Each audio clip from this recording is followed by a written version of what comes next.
Like I would always tell our guys, you want to get out there and put yourself in position to win the basketball game. I didn't think we played great, but I thought we played hard. Um, they were just better. Really, obviously, good pieces as well. Jalen, I think, is a really good basketball player. Jazz is, and I thought we did a great job on Jazz tonight. But hard fought. What I said to the team afterwards, that's kind of what I echoed at halftime. We had to continue to defend the three-point line. They had 2 3-pointers in the first half, and they ended up getting 6 in the second half. In the other area, which I always talk to our guys about, especially with us being small, is rebounding the basketball or gang rebounding the basketball. And they had 8 offensive rebounds in the second half, some for putbacks or some popped back out for the three-point shot. But outside of that, I thought our guys competed on 22 made baskets by ourselves. I complimented them on having 15 assists with that. It shows that, we were looking for each other and did a good job putting in our free throws as well. But we just came up short against a good team. So. Jake just said that when y'all were down 3 with about 17 seconds ago, took the timeout, that y'all were trying to get a quick 2, now extend. But the way he was shooting the ball, was there any thought to try to draw some up for him and get him looking through? No, it was more something going downhill to either get fouled or get a 2, and then get right back in the press. If we'd have scored, it probably would have called timeout. But with the way he was shooting, the only other thought was using him as a decoy, because that was one person. I respect Alfred enough as a basketball coach to say that guy was probably not going to get a shot. But we did break him up to try to set a brush screen and have Maldo play downhill. Just thought we got a little congested and wasn't spaced enough. And actually, to be honest with you, probably should have just called another timeout.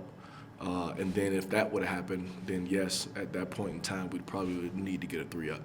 Yeah. Disappointing to not be able to pull this one out the way he played in his last game, man? Well, to what I stressed to our guys, even leading up to this game, was, the big picture was to go out and compete and win the basketball game. The small piece inside of it is we wanted to play for Jake and AJ as 2 seniors, and 2 guys, both JUCO guys that have been in 2 years, but guys that represented our program the right way. And I said that to our team, and I emphasized that those are the type of kids that we want in our program, and I said right way. I didn't say perfect, because I think at the end of the day, when they're probably away from us, that's probably things that college students do. But as far as when they're with us and not being troubled kids, doing what they're supposed to do academically, never late for stuff, I thought they set a great example for the young group. And I actually had them speak to the group because, I've been through it as a basketball player myself, and what young people or guys younger in your program don't always understand how quickly that time passed.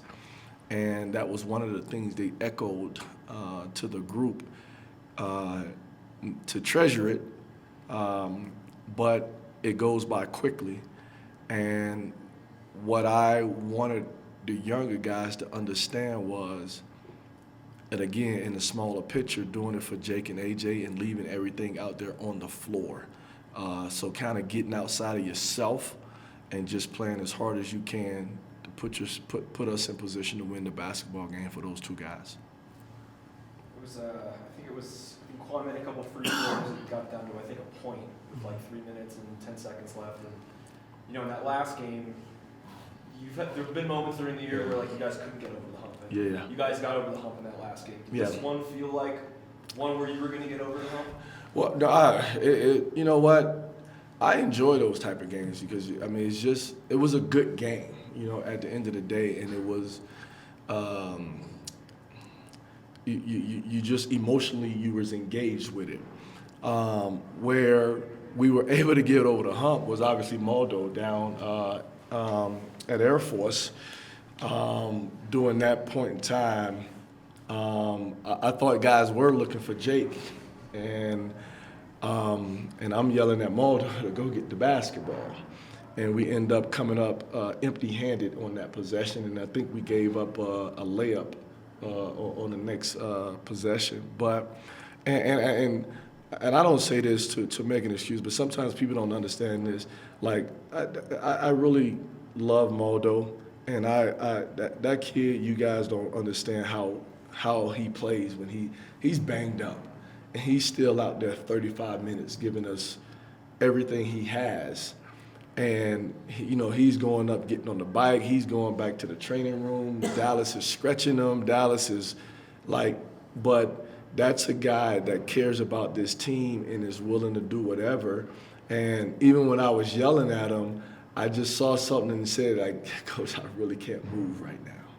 But love him because he's willing to do whatever, you know, for the team. But and I guess what I'm saying is that getting over that hump part, you know, at the end of the day, he's our guy, you know, when we're talking about putting ourselves in position. But like you said, Jake had a good night tonight. I thought they were looking for Jake. And I thought, you know, conversely, during that last stretch, I thought Jazz did a good job chasing them all around. What, we saw Maldo on the bike. What, did he pull something? It's just his back. I mean, it's just his back. I mean,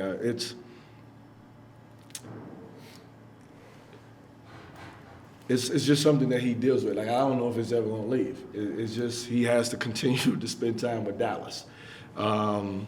So, again, load management, you know, throughout the year, throughout practice, you know, there's times where you just, you know, have to sit some just because of it. But, you know, he's a high basketball IQ kid. And, you know, even tonight, I still thought he played well. Didn't play great, but I thought he played well. You know, 14 points, 4 assists, and 5 rebounds. You know, did a little bit of everything, and sometimes we have to put him on bigger guys. You know, so he's down there banging with number 1, number 12, even number 42 sometimes. But, you know, I love him. I love him. Is it the same spasms and stuff he dealt with last year? Same stuff. But he's not a kid. I mean, he doesn't talk about it. And it really hurts him because, no, I don't mean hurt in the sense of hurt, but hurts him because he doesn't want his team to feel like he's not giving them his all. So the days that he may not practice or I may keep him out of drills, you know, it's always in the sense of trying to, again, load management or protecting them. But again, I mean, he's a kid that's willing to run through a wall for this program and for the young men that's beside him in the locker room. I know this can be sort of cliche, but at this point, with everything, the messages you give your team, like, what is the message at this point as you guys go into the tournament? My message is never changes. You know, it never changes. I've always said, you know, since day one, you know, win or lose, you get back up, you get ready to play your next game. And your next game is the most important game. With this group, and, you know, tonight was no different, you know, we are young in the sense of 11 freshmen and sophomores playing against a veteran group and a team that's probably, I don't know if it's 6, 8 games where it's been decided within the last 2 minutes, that you continue to get these guys to understand every time you get out there, there's an opportunity for you to win. At their place against Nevada, it came down to the last shot. Here tonight, it came down to the last 18 seconds. So it's not like they've packed it in or they don't want to play the game of basketball. I think these young men love the game, and I always talk to them about process. And sometimes you have to go through things that you may not want to go through to get to where you want to get to. So what I even told Jake and AJ and to the team was, and I think you asked me this question, these last 2 years have been tough for those two because of coming out on the wrong end of it. But what I told those guys were that's the part of their process within the foundation of this young group. When you're looking at, and I thought our freshmen kind of played like a little bit like freshmen tonight as well, but Maldo's only a sophomore, Marble, Milton, Kenny Foster, like I just continue to talk process, and that's always what I've been about, process. So even after this game, my message didn't change. I talked to them about the things that we did good, the things that we didn't do well, and then being able to go on the road at Fresno on their senior night and compete and put ourselves in position to win the basketball game. I don't think you can say anything differently. And as the leader, what these guys they've never seen crack in me.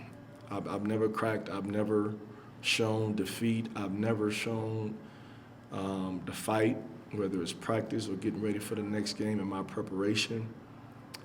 These guys will always tell you there's never been a time they haven't been out there on the floor and was unaware of what we needed to do to win the basketball game.